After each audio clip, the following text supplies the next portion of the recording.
कि उधमपुर में national highway बहाल किया गया है। जी हां, जम्मू श्रीनगर नेशनल हाईवे खोला गया है। हाईवे बहाल होने की वजह से लोगों में खुशी है।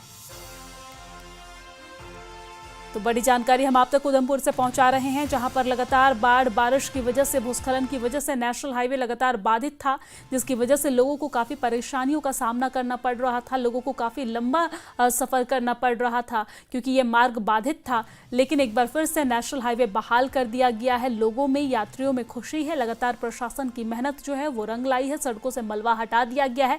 नेशनल हाईवे को एक बार फिर से बहाल कर दिया गया है। तस्वीरें भी हम आप तक पहुंचा रहे हैं उधमपुर से। यह तस्वीर जहां पर नेशनल हाईवे को बहाल कर दिया गया है। लगातार भूस्खलन के बाद नेशनल हाईवे अवरुद्ध था, जिसकी वजह से लोगों को काफी परेशानियों का सामना करना पड़ रहा था।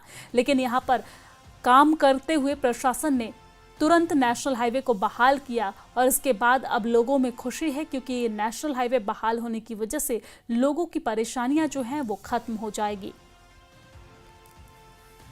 तो उधमपुर में नेशनल हाईवे बहाल कर दिया गया है। यात्रियों में खुशी है।